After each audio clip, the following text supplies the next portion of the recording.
session today in the center. We will discuss the report of the Latvian Fund of Baltic Black Sea Alliance and about counteraction to Russian propaganda. We will discuss instruments in our arsenal and one of the topics how to unite our efforts to counteract against a very powerful Russian information machine. Latvian experience is very interesting for us because sometimes they resolve some problems. They have some experience, and but they will be sharing some experience. And before we begin our panel discussion, I would like to invite the ambassador of Latvia in Ukraine, Argita Dauritsa.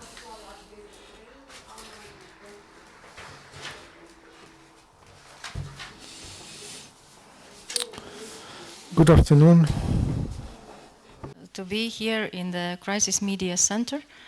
We, the Embassy of Latvia in Ukraine, have cooperated with Crisis Media Center since the establishment of it, and always have received a good welcome, and also the messages which we wanted to send to the public went through very well. You probably remember our event last year, 23rd of August, when we marked 25th years since Baltic Way took place in Baltic states, and last year Ukrainians in Kiev supported us in our common action, and it was in big extent thanks to Crisis Media Centers that they helped us. So for this day, this afternoon is a very interesting and important message.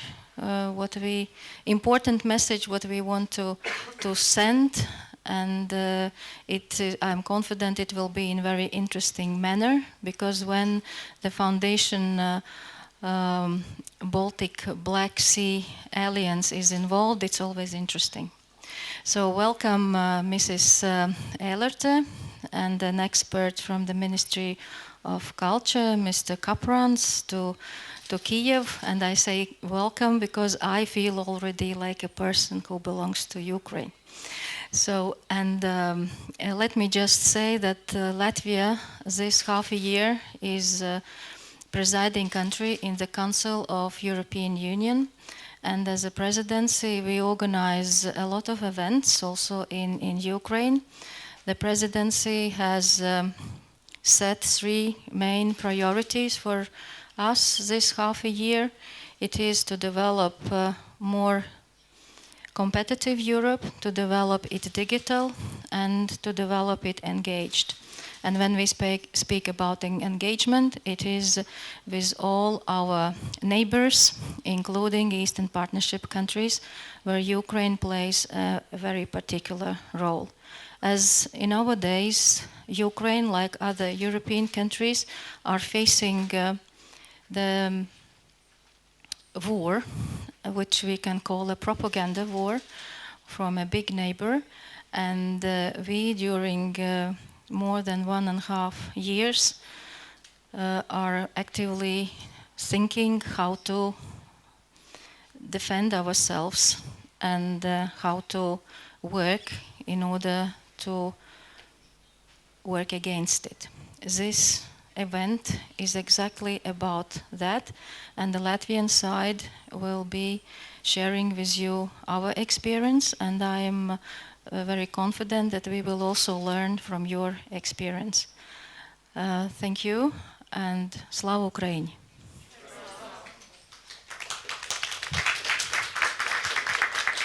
Дякую, пані послу, за її дуже приємні. Thank you, Ambassador, for your nice words. Now I give the floor to a great insight from Ukrainian Crisis Media Center to Natalia Popovich. and welcome all of our speakers and guests to Ukraine Crisis Media Center.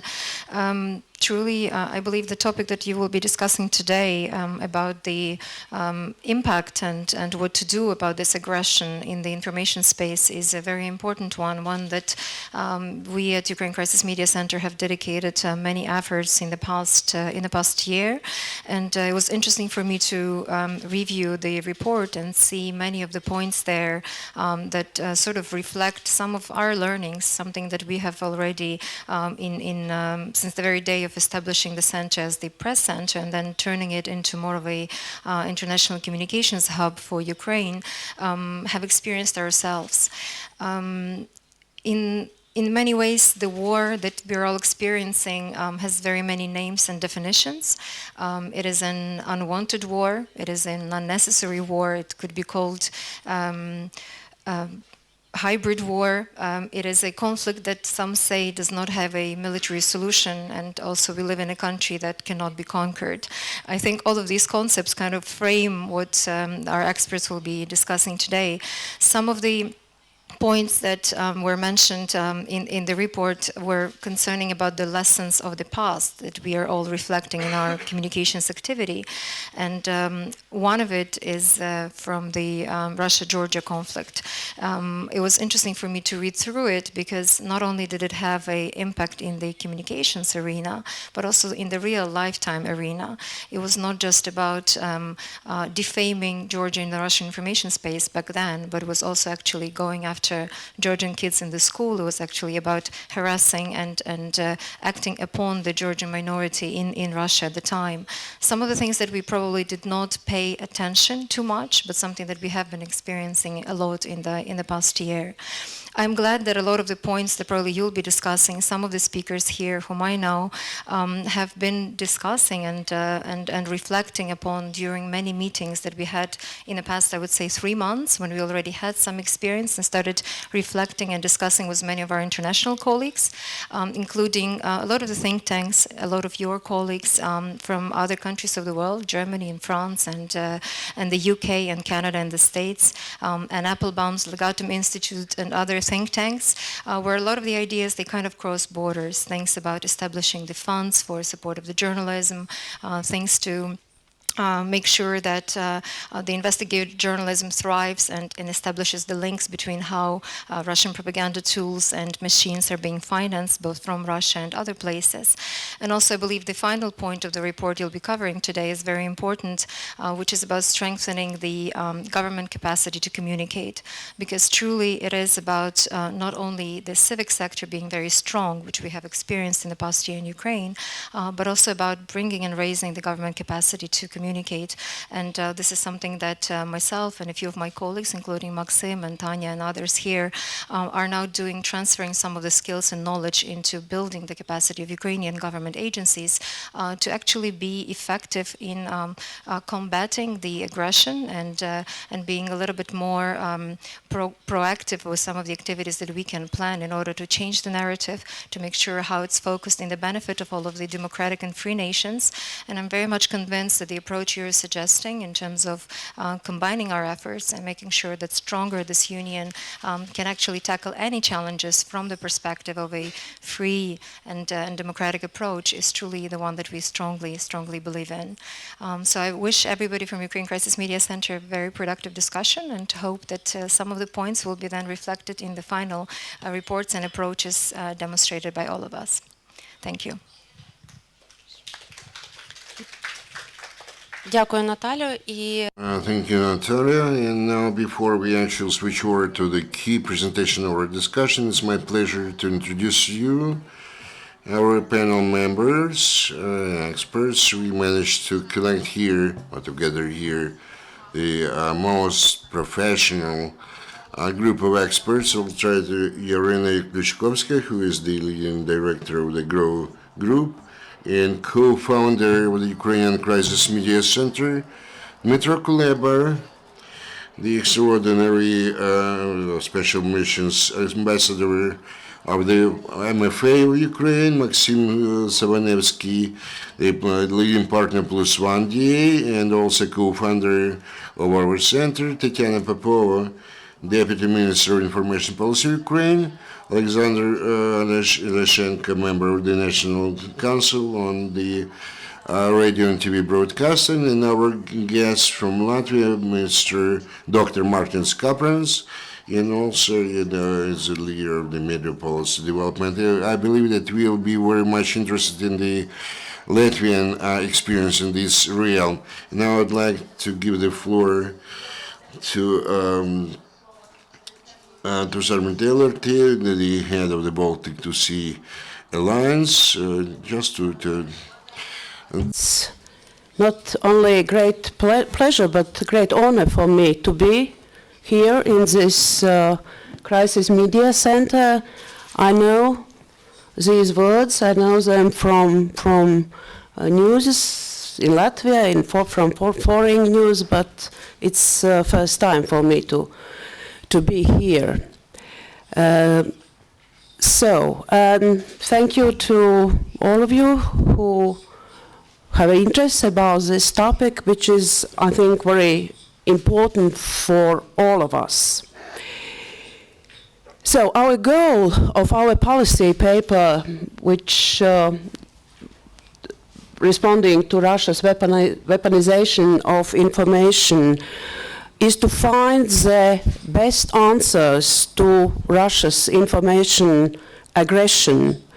And today's goal is to enrich our policy recommendations because we would like to hear and to add later on specific Ukrainian needs, specific Ukrainian proposals and recommendations.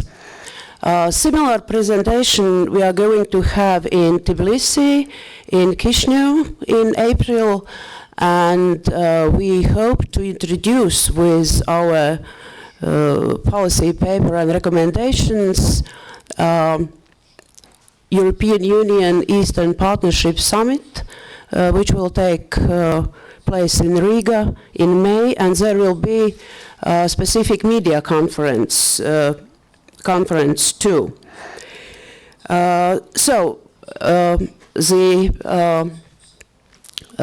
This policy paper is developed after a seminar which took place in Riga, and there were media experts from Baltic countries, from Ukraine, Georgia, Moldova, Russia, and Poland. And so now, as I said, today with this excellent panel and this audience, we would like to gather your proposals and recommendations. So, and our recommendations has one very big advantage. They are short, just 6.5 pages. Because if you would like to have somebody who is ready to read your recommendations, you need to be short. So I will try to. At the beginning, very briefly about background, which we took in an account. So, Russia's aggression in Ukraine shows that information is turned in weapon. And of course, we do not have a war in Baltic countries, but the same weapon, information, is used against us too. And it creates security threats for Baltic states, for Ukraine, Georgia, and Moldova. But at the same time, we believe that our response should be democratically sound, because we can't answer to propaganda with counter-propaganda, because it would destroy the basis of democracy. Because on the foundations of democracy and freedom of speech lies trustworthy information. and people have right to have such information to make their own decisions.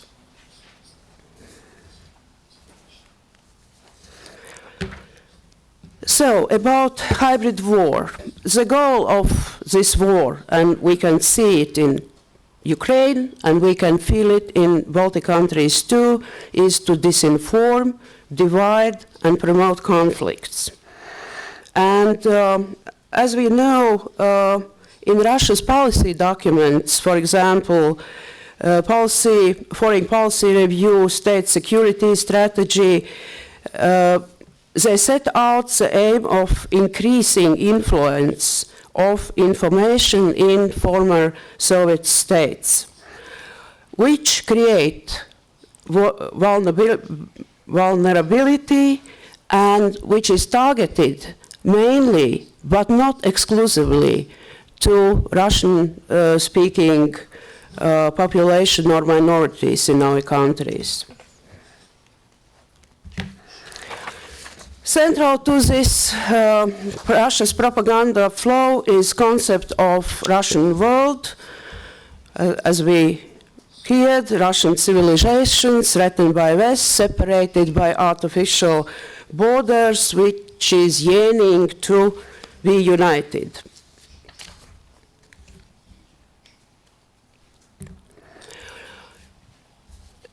The reach of Russia's media in neighboring countries is so great that national narrative of these countries, common national narrative, can or already are lost.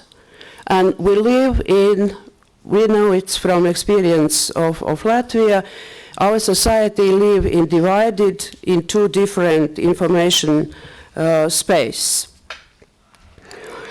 When I said that propaganda, Russia's aggressive propaganda is targeting not exclusively Russian-speaking part of population, it's important to understand that through social media, through trolls activities, they are targeting native population too, with a goal to create belief that state, for example, Latvia's state or Ukrainian state is weak, that we can't defend ourselves, and maybe it's better to be friendly with Russia. And of course, the goal is to turn Baltic states into a weakest link of the European Union and NATO, and to stop Euro-Atlantic integration for Ukraine, Georgia, and Moldova. And therefore, the leitmotif of our policy paper is that strengthening of a democratic media it's become a national security issue. It's no more question about how to support journalists or media. It's question about national security. So now some issues about media environment, because we know that people's opinion very much depend on sources, information sources, which they use. In all our countries, there are substantial Russian-speaking population who consumed Russian state-controlled media. And in Baltic states, maybe it's different in Ukraine, there are very few Russian language alternatives to this Russian state propaganda. And it can lead to acceptance of Russia's narrative. It's interesting example, we just recently had a public survey in Latvia with the question, is Russia's armed aggression against Ukraine is justified? So 82% from those who have Latvian language as a family language said no, 82%. 44% from Russian speakers said no too. So still, it's a little bit more than just half. It shows the difference between attitudes in Latvia and two communities. And 29% from Russian speakers said that yes, it is justified.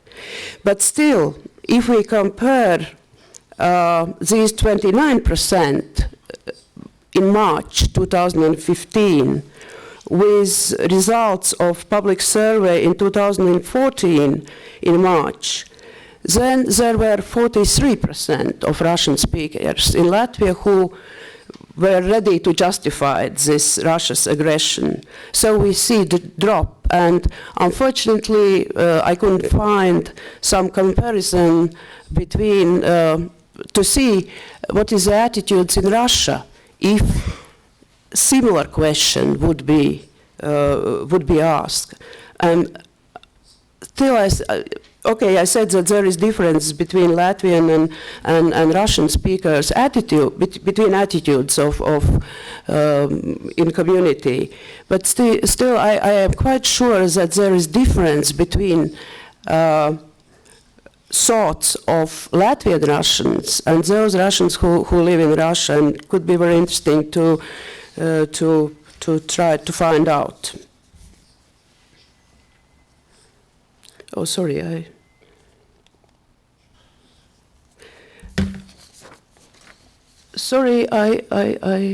am already in this slide. But in this slide, previous slide was very important because it stressed on, as I said, it's leitmotif of our policy paper that it's question about national security, not about just media problems.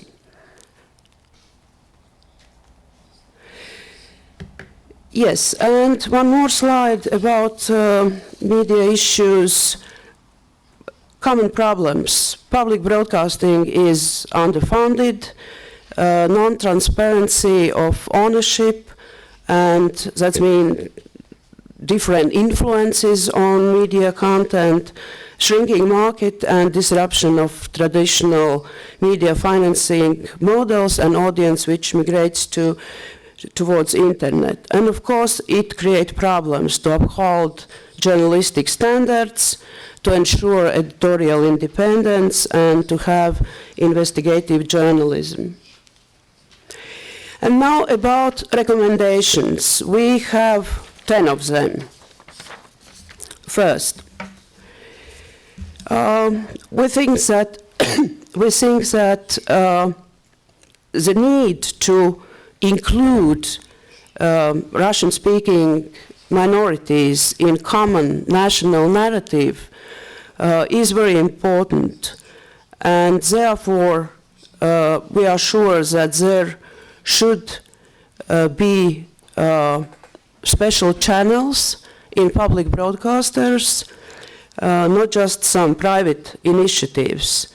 But of course, these kind of channels needs to be of high professional standards, and they must ground in European values. In Latvia, just recently, now a public broadcaster announced initiative to have such a channel in Russian language, because till now we have just separate programs in Russian in mainly Latvian channels. But Latvian public broadcaster is going to do it in close cooperation with Estonian public broadcaster. And interesting news was just recently that Swedish public broadcaster is ready to support this new initiative with programs and, I don't know, maybe films for free. And Martin said that there is similar promises of support from German public broadcaster too. So that shows that regional cooperation can work very well, and regional cooperation is needed because, as we know, Russia puts huge amount of money in their public broadcaster, and of course Latvia is not able to somehow to counter it. Then in May, in this media conference, which will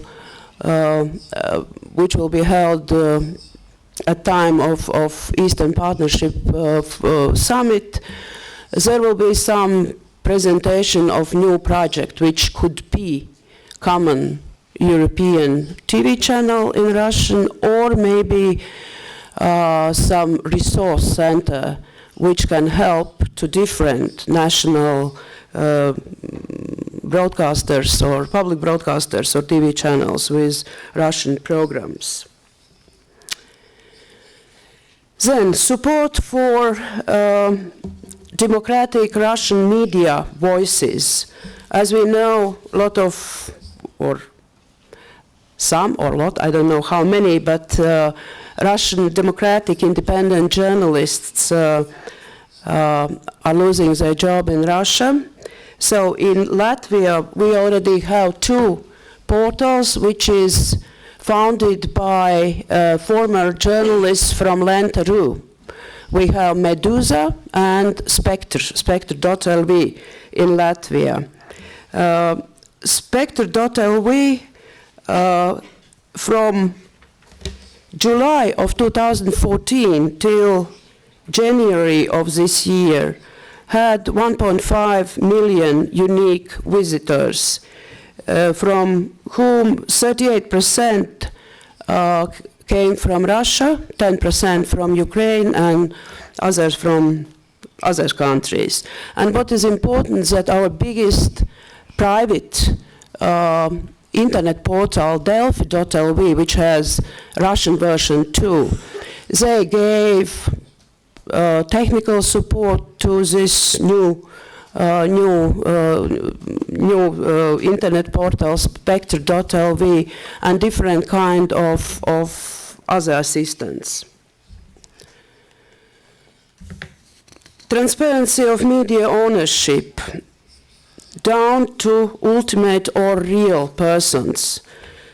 Real owner, traced back to natural persons. This kind of regulations we have in Latvia for banks. They should open physical persons who are owners. Interesting that when we had presentations of our recommendations in Riga, one former high CEO from oil business said that she saw that when this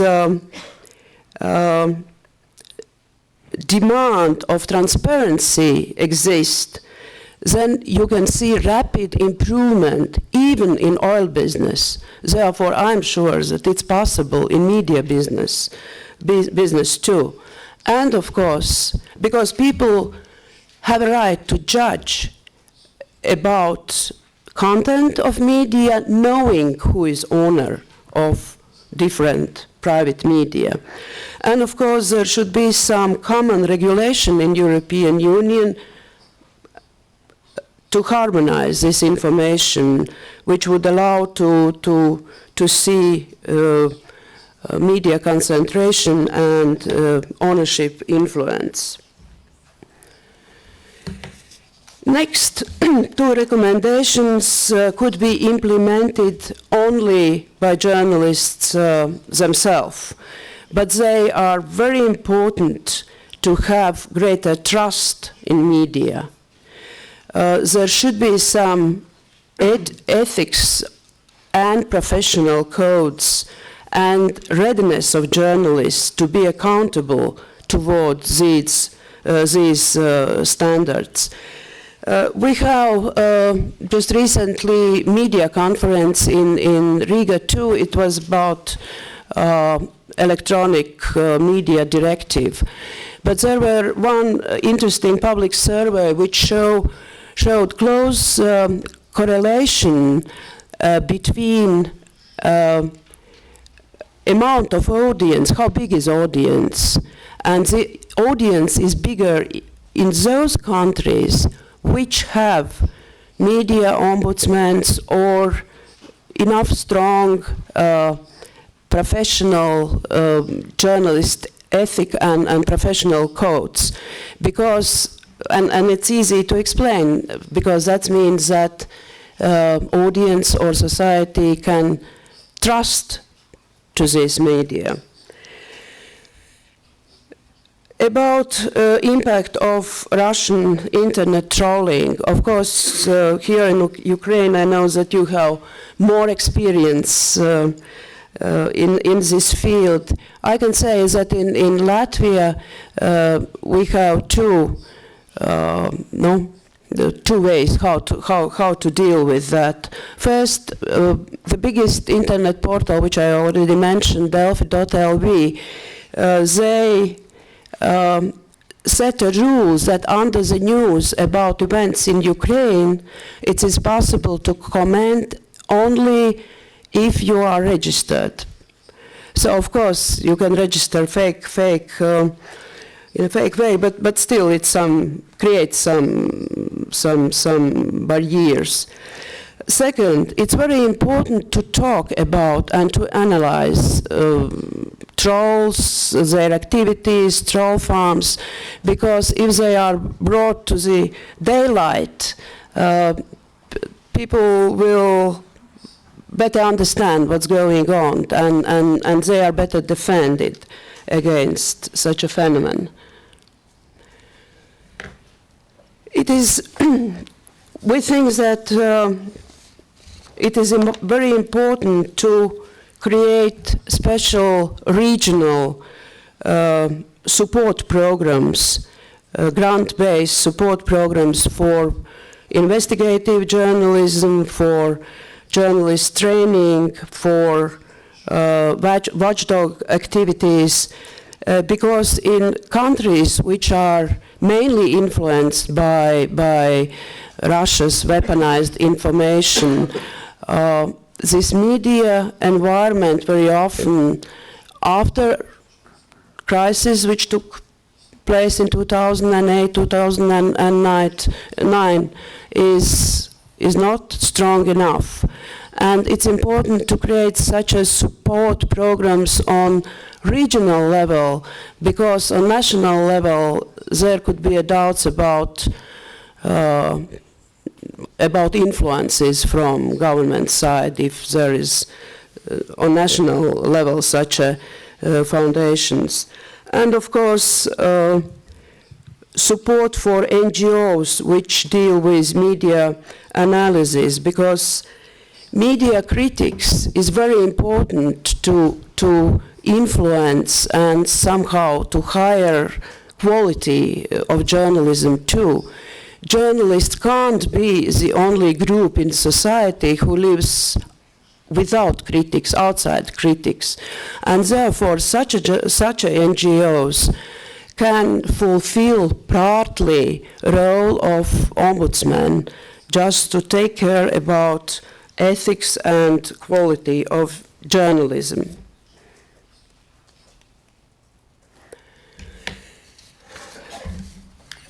So, I already said we had EU media conference about media directive. And goal of Latvia, and I understand not just Latvia, to achieve situation where there is very good, and what is most important, very fast cooperation between regulators in different countries. In London, there is approximately 3,000 TV channels registered. So it's almost impossible for Ofcom, which is British broadcaster regulator, to control all of them. Therefore, there should be very fast exchange of information and some common guidelines how to balance these two very important things. To find the balance between control, sanctions, violations of journalistic standards, but duty to uphold freedom of expression too. And as I said, yes, very close cooperation between European countries. So, in Baltic states, and I know that in Ukraine too, we have very good knowledges about Russia. And it is important to support think tanks, research centers, academic institutions, because our experience and our analysis should become more visible. We understand better Russia than maybe some others European countries, and our knowledge should become part of the mainstream European thinking, but of course there need to be support for that.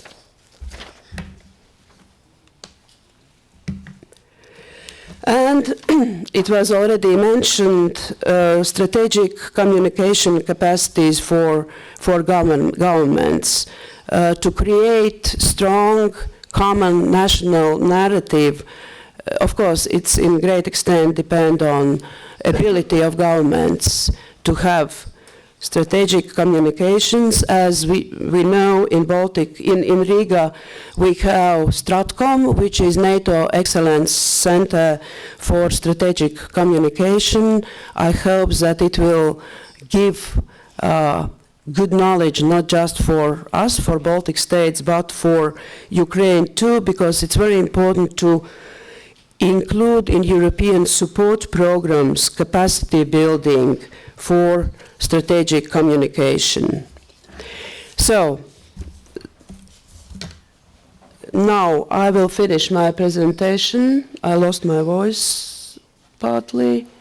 But I would like to leave this slide during our discussion because it's very important to understand, and maybe audience in this hall understands it better than in other buildings, that we are talking about national security issue, not just about need to have more money for media or for journalists. Thank you very much for your patience, and I would like to remind that our goal is to, at the end of discussion, to have recommendations, needs, proposals from your side, from Ukraine. Thank you very much. Дякую, пане Елерте, за Thank you, Ms. Very interesting presentation where the basic specifics and particular features of the Russian propaganda and the reasons why it's so hard to oppose that are described in that document. And we have been known over the last 18 months in Ukraine maybe better than anybody else, and this is the reason what we have to live through today, because the propaganda have never been considered an issue of national security when we had to do that. And today we are going to seek for the different recipes and the possibilities how to oppose that. And we know that we have two representatives of the public bodies, special public bodies of profile, the recently created Ministry of Information Policy, and the broadcasting body, which is regulator of our media field, according to our legislation, and taking into consideration your representation was the response of Ukraine to those threats. So I'll give the floor to Ms. Tatiana Popova, Deputy Minister of Information Policy. The Minister of Information Policy was created or set up quite recently, and I've been in my office for a month and a half now only, and what had been done before us, maybe this can be shared with you by the representative of the National Council of the TV and Radio Broadcasting. I believe that step was rather timely and absolutely right decision when it became immediately obvious after the analysis or review carried out by the institutes or recontent of the Russian channels, where expedient was the fact that was temporarily banned, and then other countries also followed suit.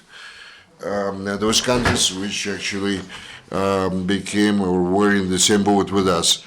We are just in the beginning of the road. We're only starting to work. We helped to get the grants for the NGOs which could actually broadcast to the occupied or the temporarily occupied areas.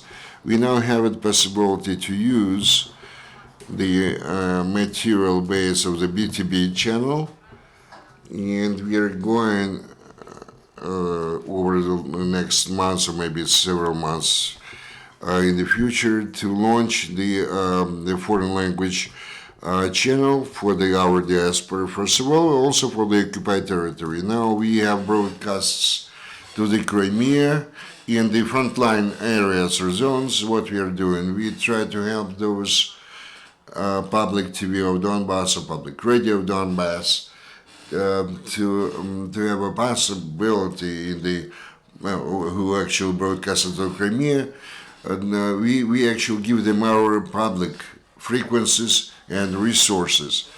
I'm not only Deputy Minister of Information Policy, also the Counselor to the Minister of Defense.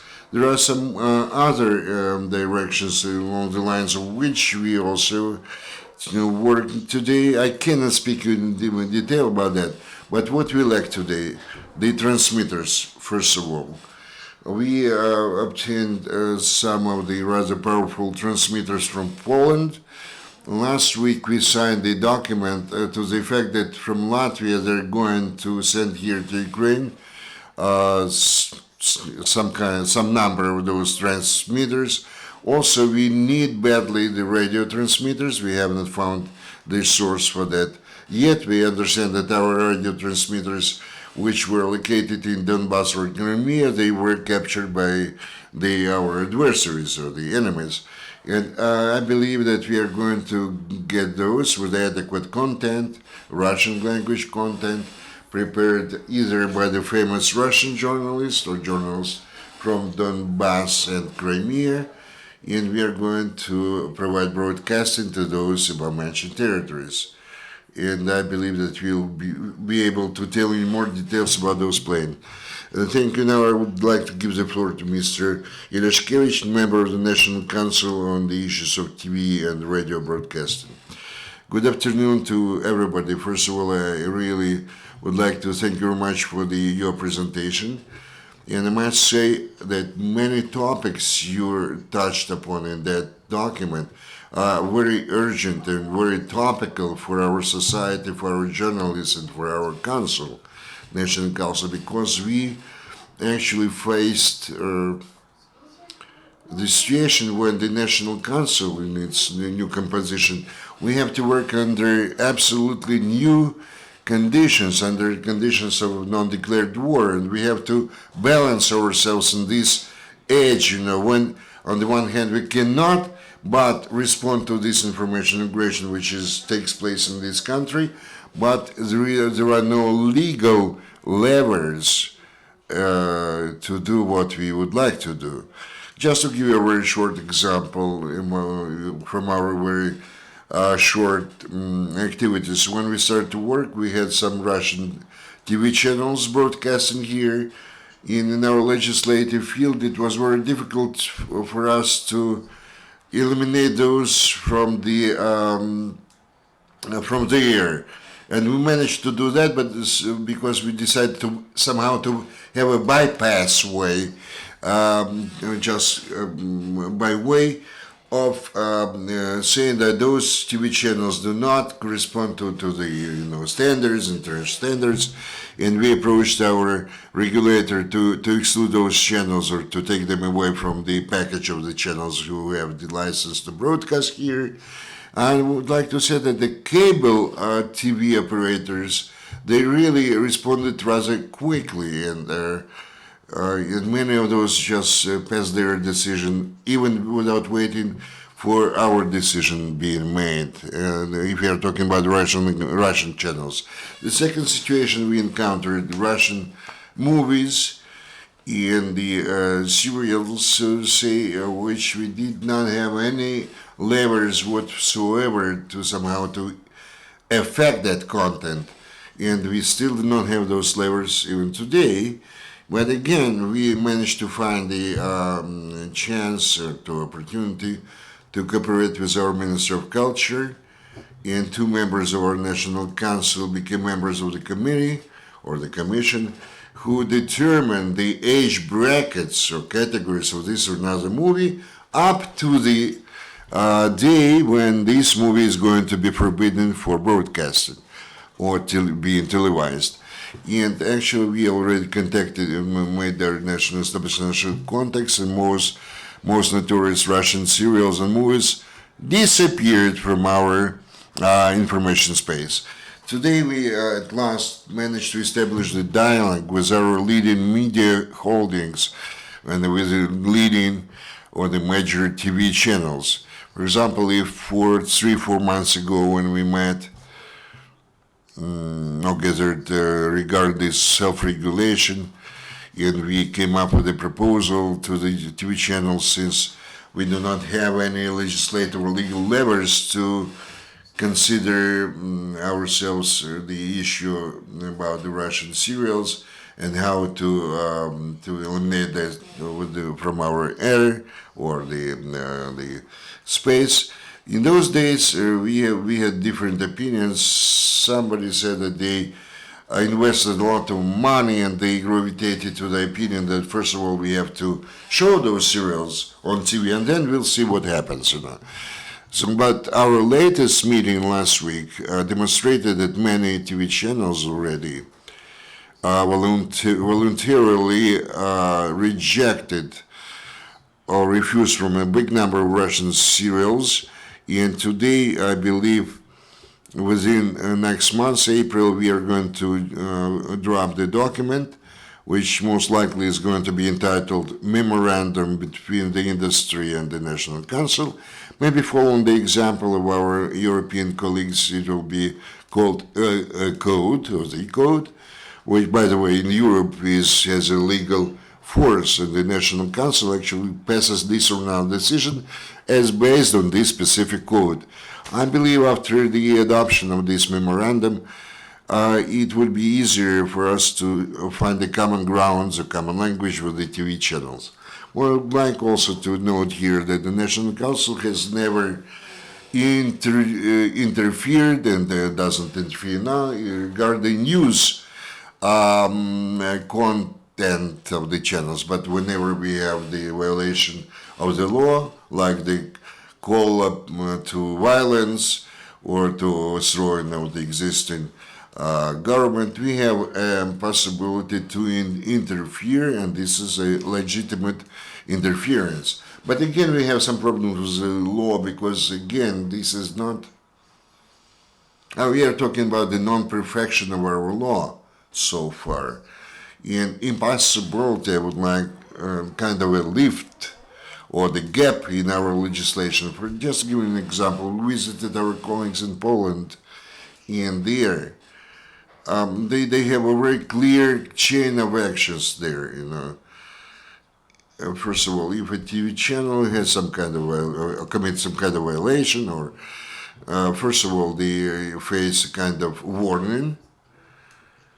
Some kind of warning, similar to our traffic police warning. For example, they can warn you for speeding. If there is some more serious violation, you will be fined or you'll have to pay penalty. If, for example, for drunk riding, you will be subject to more severe punishment, etc., etc. What happens here? Any kind of a violation by a channel, or the TV channel, or radio channel, any kind of violation, the National Council has only one possibility: just to come up with a warning addressed to that channel, and hence a lot of collisions and kind of tense situation which appear.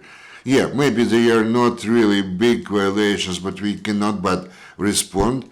We cannot just, we have immediately to come up with warning, and as a result of that, the other side said that you're trying to violate the freedom of word, etc., speech, whatever.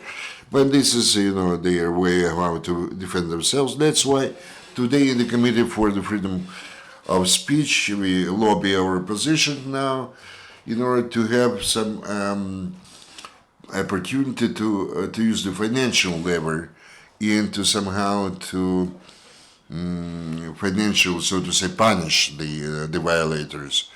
And the last thing, which really takes some time, it cannot be done overnight. We are talking about the trust or confidence in our bodies, in our council, because any kind of, however big will be the punishment for a TV channel, if there is a trust or confidence in this specific body or council, this will never bring about some kind of, let's say, irritation or kind of lack of understanding, whatever. Again, an example, Polish example, when they're talking about the penalty between 5 to 400,000 euros. This, never provokes any kind of public indignation or whatever. Ever since they tried to settle in a civilized manner in court, for example, and if there is some kind of, and if the media industry is right, okay, well, in this case, there is no punishment, there is no penalty in this case. And I believe that with the time passing, we will be blessed if we reach and switch over to this kind of activities. Thank you very much, Mr. Lashkevich. It was very interesting that in the end of your in your speech you mentioned such a word as a trust or confidence. We are going to talk about that, but all of a sudden we realized that we did not have the army some time ago. And the same, we can say that the state or the government didn't have any kind of skills or professional habits in public communication, how to communicate with our own people, to say nothing about the efficient communication if you're talking about the West or any kind of the foreign audience. And now we can see, we eyewitness how this process is being born and how with those skills acquired just while fighting. And now, when we are talking about the trust and confidence, our army, by the very big price, but they actually managed to get that. And again, how we have to communicate, the big question is, without this kind of trust or confidence. And this will be the key issue in the presentation of Irina Kluchkovskaya, who I'm going to turn the mic to right now. I have the presentation, and they're mostly targeted to our people, just for you to understand what is obvious to us. But as professionals in the communication, in order to win the war, information war beyond the boundaries of Ukraine, we have to win that war in Ukraine, first of all. What the other media is right, despite the fact what is going on here, if we do not provide the proper picture what the government or the state would like to say about ourselves. So the West media or the foreign media, Far Eastern media do not understand what to talk about or what's going on here. And sometimes we encounter very interesting things, and I really appreciate this kind of mention of trust and confidence. This is something which was published by the newspaper, The Mirror of the week, Zerkalo Недели. Those are not the percents you can see here, but the points. They made a kind of public survey, polling the people who they trust mostly. But surprisingly, the public agencies are in the bottom of that. Army is somewhere in the upper third, and unfortunately, the President, Cabinet of Ministers, and the Verkhovna Rada, the Parliament, or such important bodies or agencies at the Secret Service, the Security Service, they are close to the bottom. And now you can see just a few people who said that they completely trust to those institutions. So trusting completely to the cabinet of ministers are only 4% of the Ukrainian population. Those are, were scaring figures. This small number of people trust the government. And I just would like to show this slide to you to show that how they trust to the government in foreign countries. But somehow they mostly trust the experts who they believe to be independent, not the government so much. But in Ukraine we have a situation when we need really a loud, powerful voice in order to conduct this discussion, to persuade the people and to defend our point of view to win this war. So I would like to recommend some of the steps to be taken by our country in order to start this process of renovation of confidence of the trust. This is not an easy process. This is not a short one. This is a lengthy one, but if we do not start now, but we will not have anything to communicate. Number one, my very short experience, or not rich experience in working in the public services, about one month in one body, and then for some time just consulted a number of those. The conclusion made very grievous. The function of actually nobody put such a task of public communication. They are being said the task of political. And they do that in order any kind of the officer has a good face in any kind of the project. So the people understand immediately now that the specific decision taken now is really good and that they have to vote for this specific political force or party later. So first of all, we have to declare the divorce and to put the full stop with the barrier between the state in the policy, and this is corroborated by our foreign experience. Комунікації. У них заборонено чиновнику говорити як представнику політичної партії. В момент, коли він стає державним чиновником, він на цей період перестає бути політиком в публічному просторі. Зрозуміло, для чого це робиться. Політика – справа швидкоплинна, і політичні комунікації завжди роблять ставку на короткострокові речі, виграти найближчі вибори. Так, просунути якісь найближчі питання. От держава, вона набагато більш тривала, будемо сподіватися, що українська держава дуже тривала, правда? Набагато більш тривала, ніж політичні інститути, навіть ніж інститути державного управління.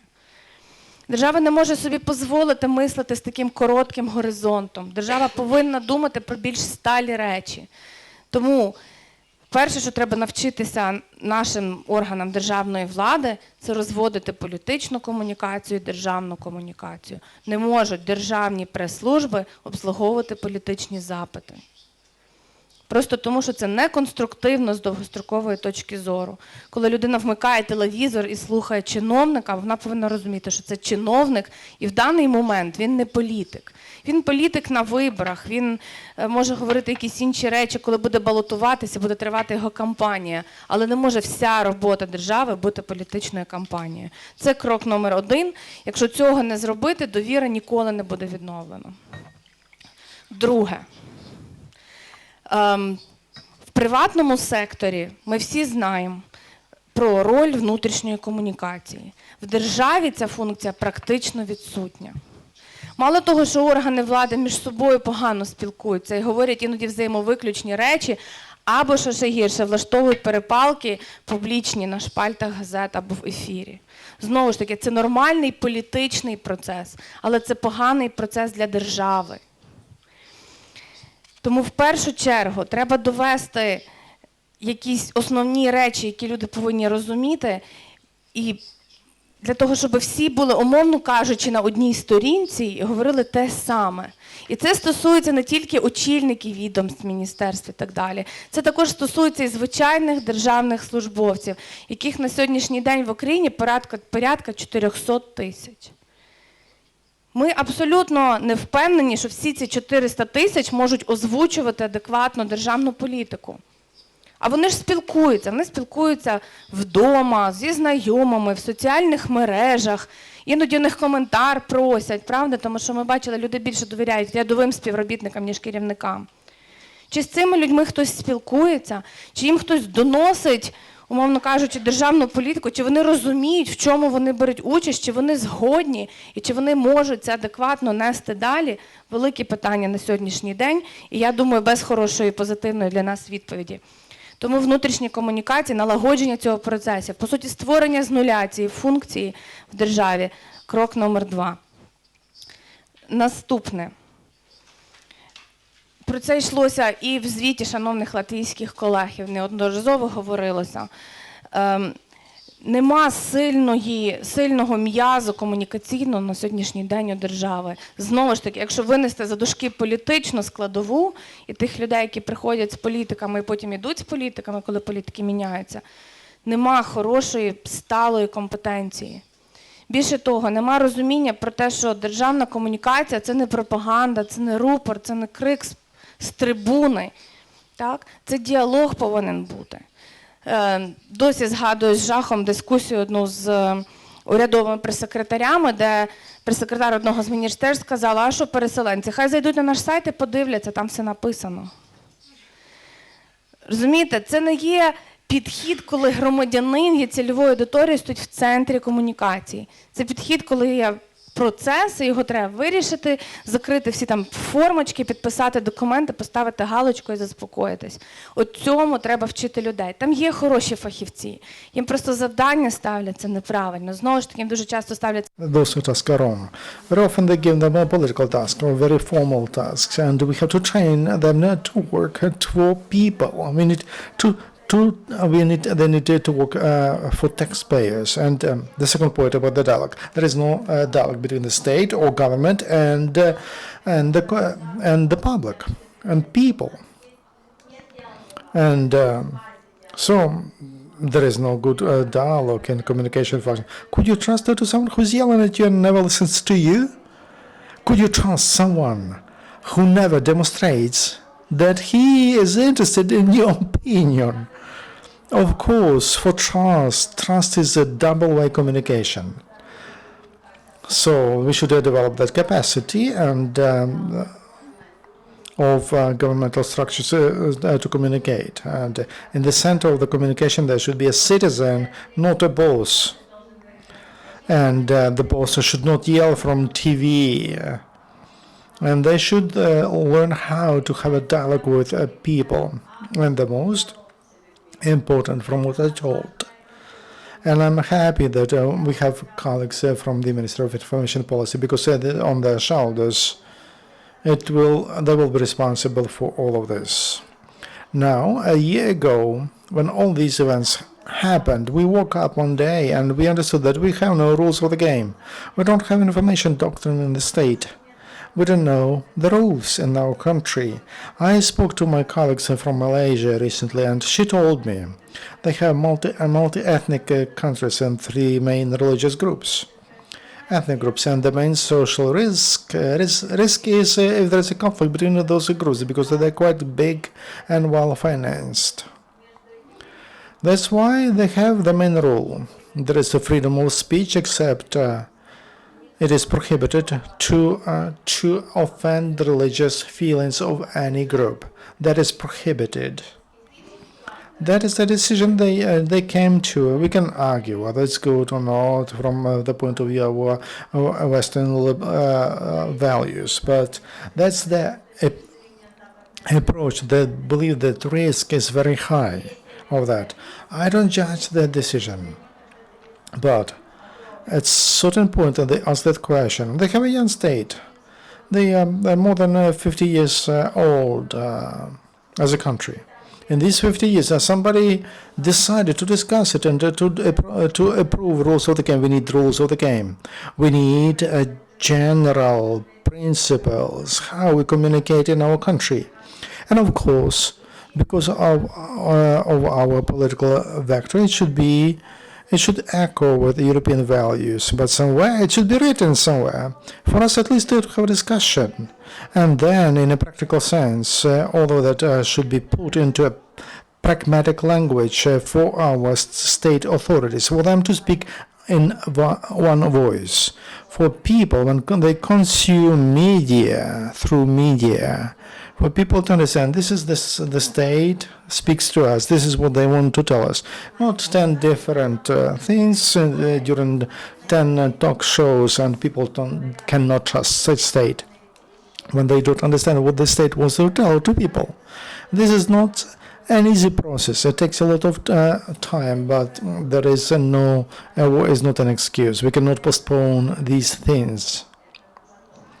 Because one of the factors of what we have in the information space, that's because there is a lack of one voice of the state in a dialogue, not in a propaganda, but in a dialogue with citizens, because the trust cannot be in one way. The trust, if there are two movements. Thank you very much. That's what I wanted to tell. That was a very cold shower from Irina Kulichkovsky, but you cannot argue. Very briefly, as to information doctrine, I told you about my job, and I am responsible for it and from law enforcement bodies. But information doctrine is developed, and last week we had a meeting of expert group. And we have an advisor for the Ministry of Information Policy, Dmitry Zolotukhin, who is responsible, or secretary of the Expert Council. And they're quite known, from Puchipsov to Kulikov, quite known people, from media, from journalist community. And as to one voice strategy Irina mentioned, as you know, it's not us who are working on that. A different group worked on that, and I feel that we should participate in that process. Because, well, I was working, because while I was working in the Ministry of Defense, we had 3 trainings. All the rest of the speakers, I was able to bring them together, but we didn't train them enough. It's not enough what you do. We need, first of all, we have to decide what we are talking, and then we need to train people. So we should agree on, it's not PR people, it's people on the top. They should sit down and decide. You're closer to decision-making centers. As to messages, I don't see a problem.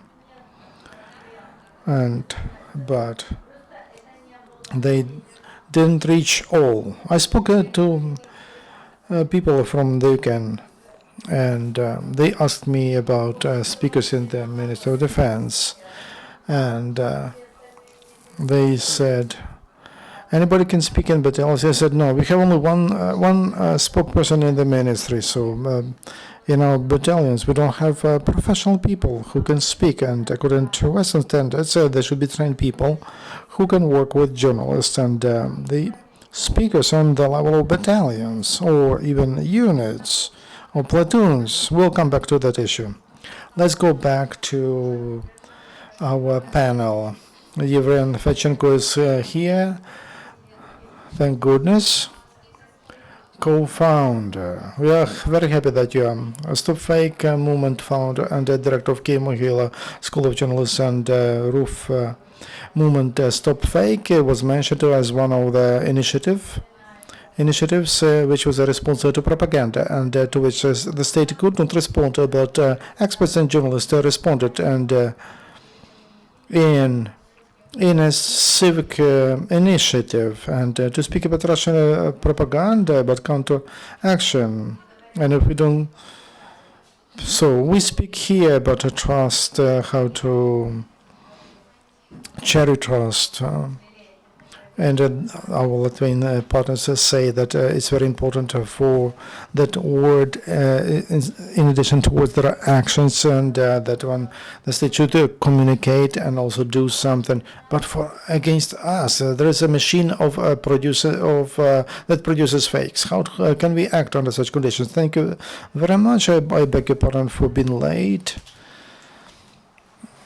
and I wanted to see what was happening with fakes on our website.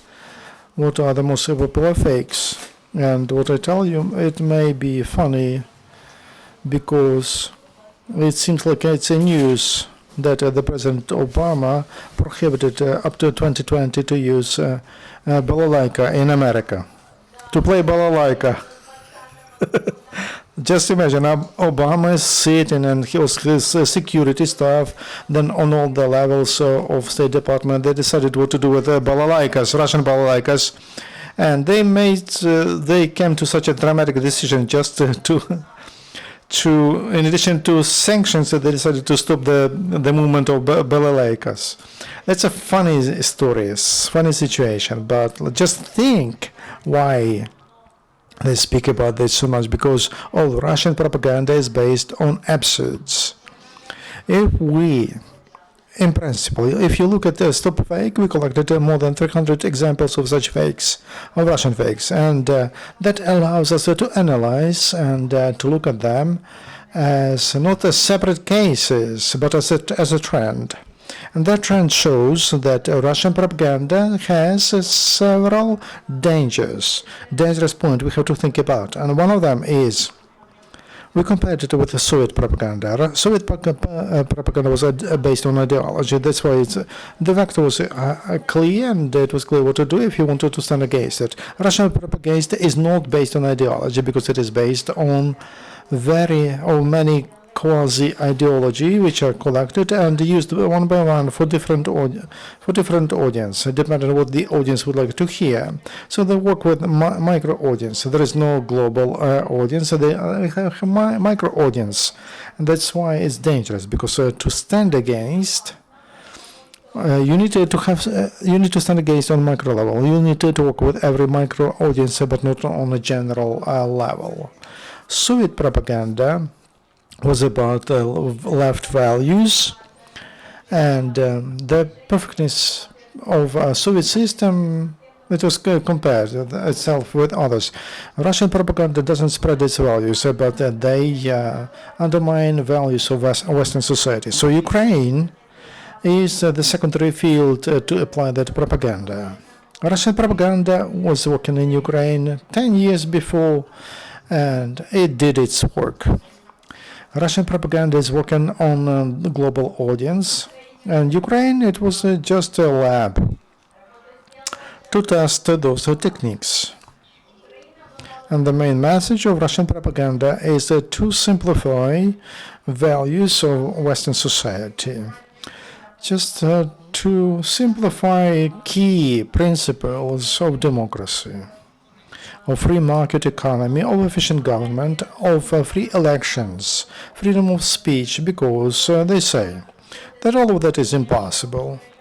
And the main goal of Russian propaganda is not to deliver the idea about their values or deliver their messages, but to bring as much as possible of absurd with balalaikas for people to be frustrated because of these absurd messages of Russian propaganda from different sides, and they are bombed with that, for people to lose interest in news, and for people to stop believing in key values, and for them to stop to be active participants of political and social process when people must be thinking units, who can be critical, who can compare information. That's the main goal of Russian propaganda.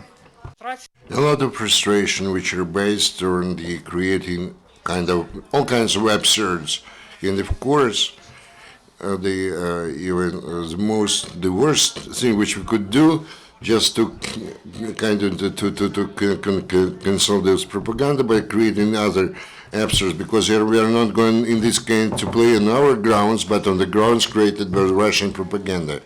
If we are talking about the concept of counter-propaganda, I believe this to be very weak or almost impossible, because again, if we take the news about balalaikas, we actually oppose that, watching in details the facts underlying this kind of fake, but the majority of those messages is impossible to let's say, to cancel, to reject. You cannot actually reject an absurd because you're going to multiply that. Those absurdities which you do not have to multiply, actually. And another thing, when you actually come into conflict or in debate against absurd and instead of becoming a victim, because Ukraine is a victim of aggression, this propaganda accuses you and try you to justify your position and try to be something which you are not. It's very difficult. It's easy to prove who you are, but it's difficult. It's real difficult to prove what you are not. We can say something, but we cannot actually support this with some facts. When they say that in Ukraine the special junta came to the power, we can actually play on their grounds. In this case, we are going to lose. When the Ukraine is accused that anti-Semitic people came to power, we cannot prove something, because if we are going to try to disapprove that, we are going to even the family name of the chairman or the speaker of Verkhovna Rada doesn't help to disapprove that this is anti-Semitic government or something like that.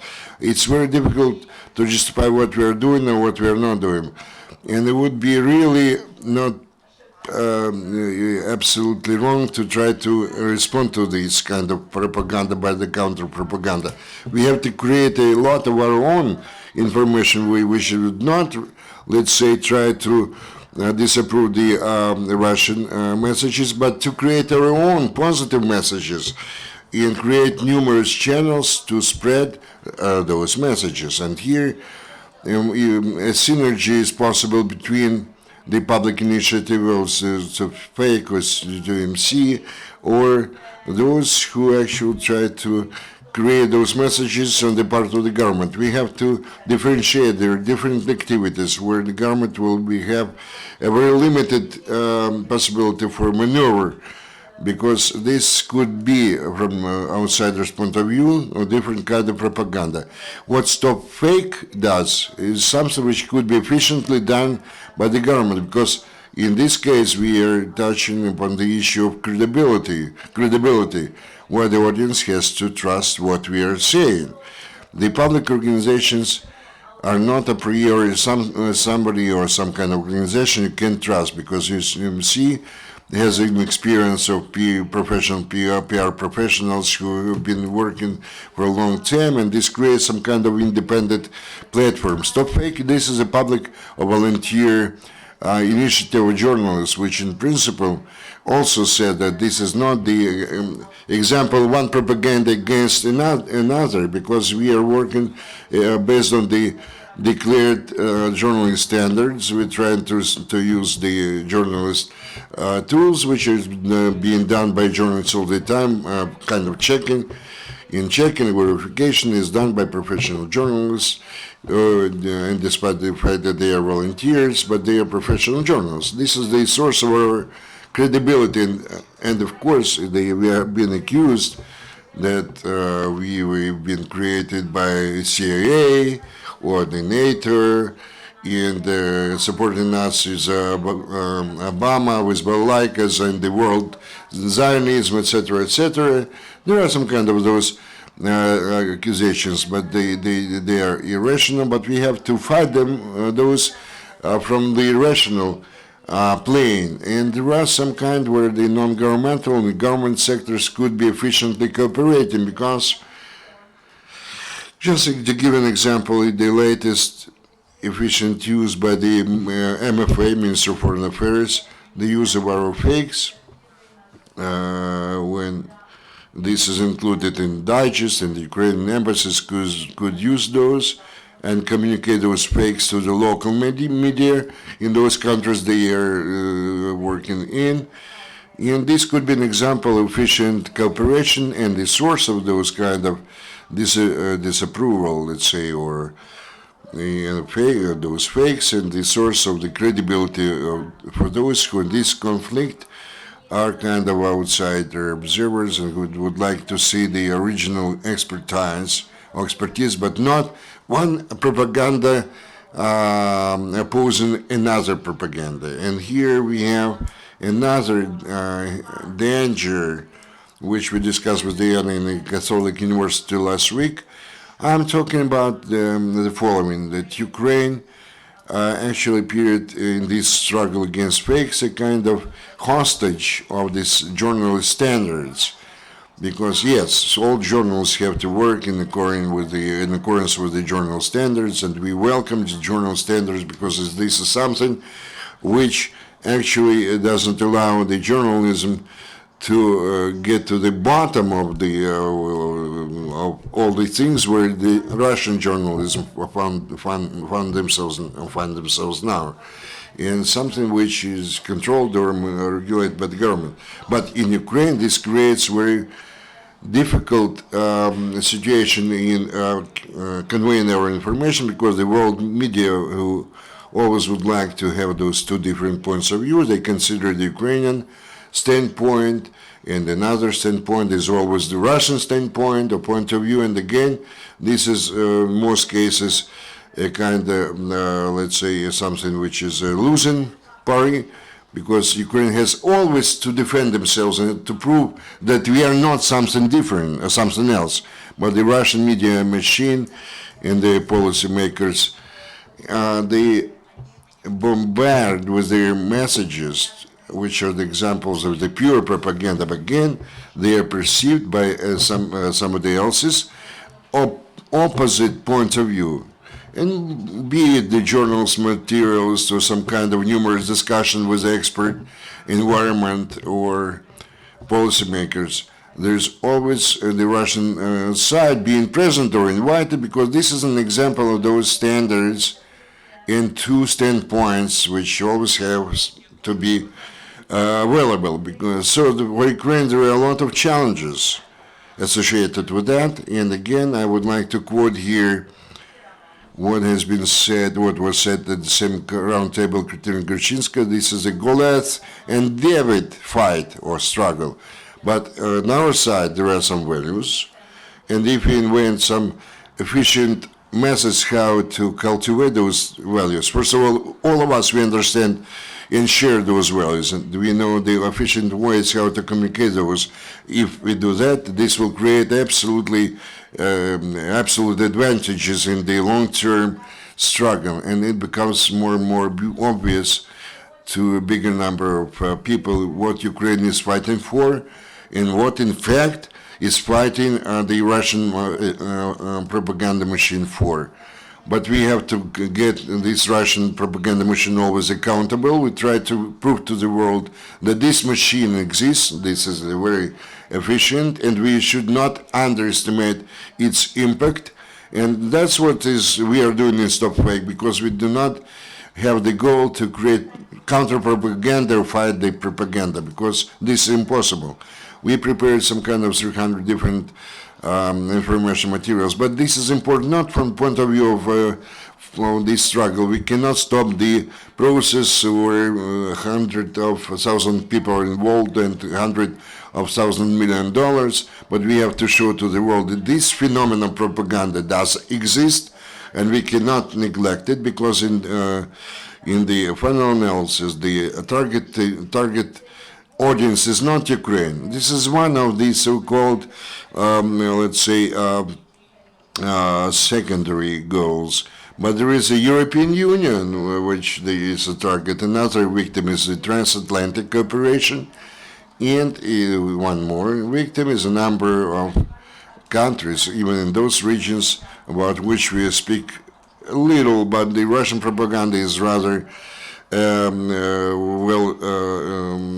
represented, let's say in Africa or in the Middle East, but this is somehow beyond the scope of our attention. Thank you very much for your opinion about the phenomenon of fake. And now we approach the issue of the role of internet. Whatever the standards in the media, they allow somehow to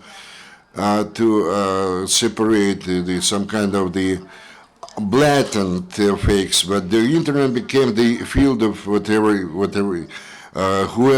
can do whatever they want to do. Max Savanevsky, speaking about the internet, I would like to immediately mention a very important thing, especially when our colleagues coming from other countries and they do not completely understand what's going on now, especially in the media market.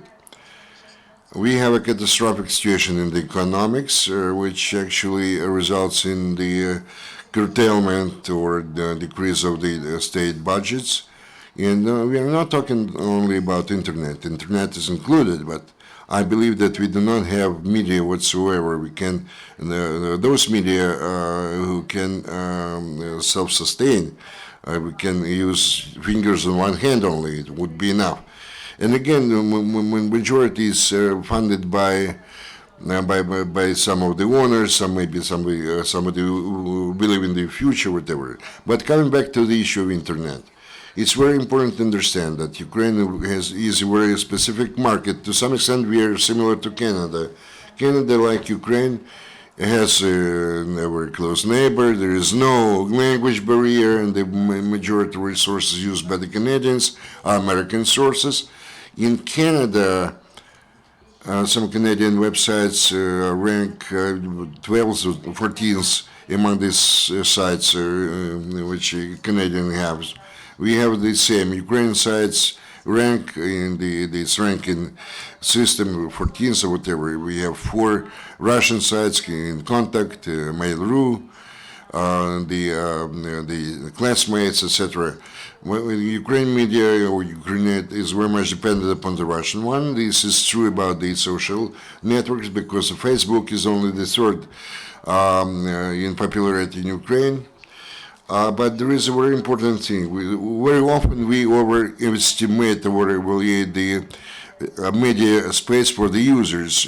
If we take the today, out of 14 or 15 million Ukrainians who use the internet just to maybe read the news, there are maybe 5 to 6 million of Ukrainians who are going to read the news about the economic or political news. And the rest, they will try to find some kind of funding news or recreation materials, or they enter the internet just to get some fun, mostly. And then this creates a very good background for spreading the rumors on the information, which is very difficult to disclaim. Let's say what has been seen, this is the spread and dissemination of different fakes, and to spread this information as fast as possible. You know about that. I'm not going to stop to speak about that in detail. Speaking about the users of the resources, the news resources, about just imagine about 2 million will read the news in the Russian websites, but this decreased a lot because 1 year ago most of our people used the news on the Russian websites, laminar websites. It has been mentioned that Russia works in different markets, but when we're talking about internet, it's very important to note that if we're talking about propaganda in internet, Russia leads the way and far.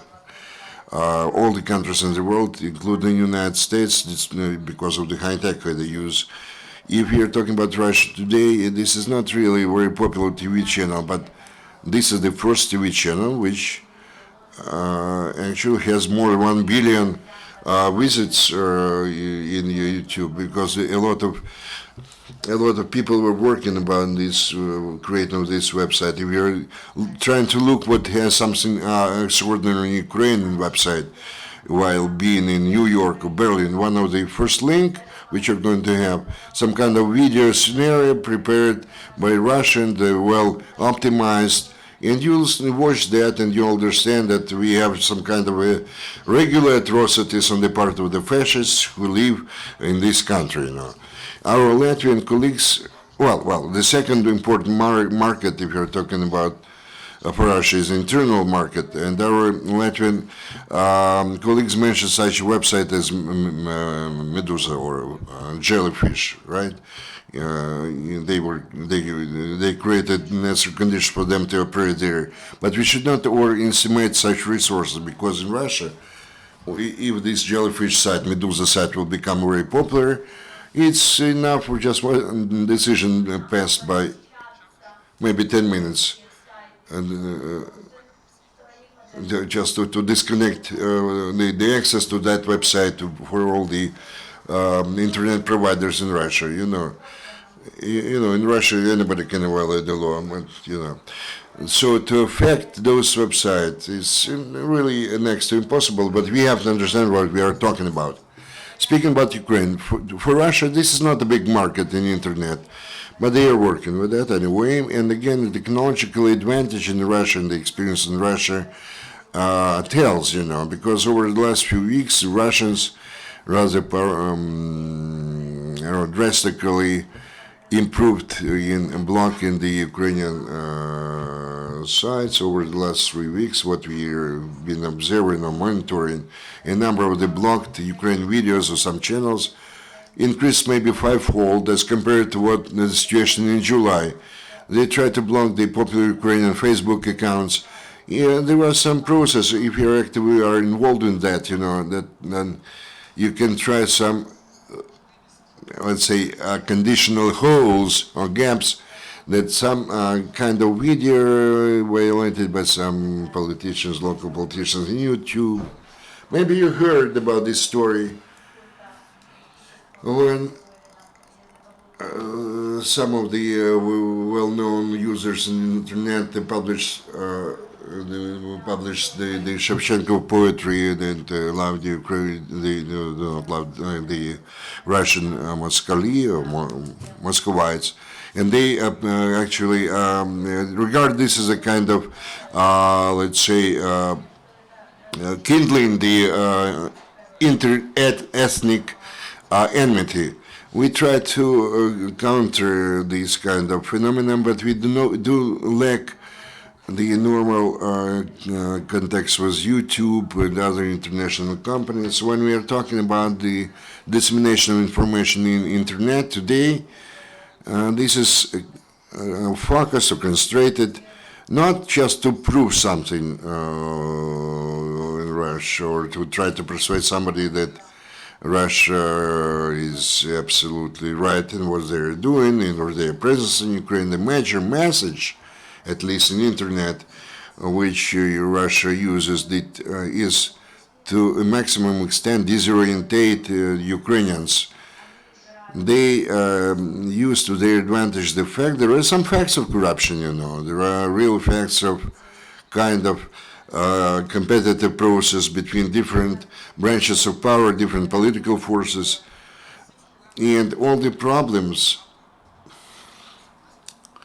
And the discourse is built on some kind of minor problems in Ukraine. Just to give an example, in a daily publication in Kiev, which actually ruined in Kiev the market of the daily newspapers, this does not disseminate some kind of lie, but if you read it every day, you start to understand that you're living in the country which are going to actually to disappear maybe the day after tomorrow. But you always been that everything is wrong here. The same is true about Ukrainian army. Very often when we had a very active confrontation between on the front line, they tried to show the video about the humiliation of the Russian servicemen. This demoralizes the people. This in no way, let's say, plays in the hand of the DPR or the Russian troops there, but this demoralizes the pro-Ukrainian citizens. And this increases the number of, generally speaking, negative attitude of the population in Ukraine to the powers that be, and in this sense, Russians are doing something along the right line, there is another problem where we perhaps really are losing the game, is the fact that in Russia they work in internet in the centralized manner. If they have to put some kind of information there about possible bankruptcy of the largest Ukrainian bank. So this topic was appeared in the internet in three, so to say, steps, and I cannot understand. Actually, it was impossible how this topic will not explode or undermine the space. And there was somebody believed that in a few days this bank is going to be closed, or maybe in some hours or whatever. And so many people were reading the kind of information, specific information that they cannot understand, but the only message they got from that, this bank actually was fighting with the Ukrainian government. Evolution of trolls. That's a very important point. 2 years ago, the majority of information was of anti-Ukrainian propaganda, or during Maidan information that was about events on Maidan. They disseminated that information because of there were paid teams that they did that. Now there is lots of Russians who are happy to do that without free of charge. They spread that information. They attack Ukrainian sites and they write some unpleasant things for Ukrainians. In this sense, in Vkontakte, which is the second popular site in Ukraine, and up to 8 to 10 million Ukrainians visit that site every day. In Vkontakte, and different to Facebook, I don't know how active you are in Vkontakte. The pattern is different than in Facebook. Facebook, it's a social network which is about what is happening between friends. This is personalized. In Vkontakte, they are inclined to groups. So people cooperate in groups and they communicate with themselves, they spread information, they join those groups and they post or something. And those groups are international. It has happened. The groups, the majority of them are Russians and 10-15% are Ukrainians. Ukrainians who are active in Vkontakte, one way or the other, they suffer or receive information they wouldn't like to receive, and that has impact on them. And the last point I wanted to mention is about challenges. Very often we say that we need to answer to Russian propaganda, and we need to be democratic, and we should not abuse freedom of speech. If we wanted to close a site, we need a decision of a court. It seems to me that this is the situation which can be. We are in the state of war. We can call it ATO, anti-terrorist operation, but it's a war. There is no country in the world which are not a state of war with some other country, and which would allow on its own territory to have mass media over the aggressor. So we understand that this war is specific. It is a new, and information is very important component here, but we need to understand that this is a war. And Ukraine, when we speak about the internet, we are dependent on contact with the spread disseminated in Russian internet, and sooner or later we'll come to that point, and we'll start thinking seriously about closing access to popular Russian networks and social groups. Thank you, Max. I am happy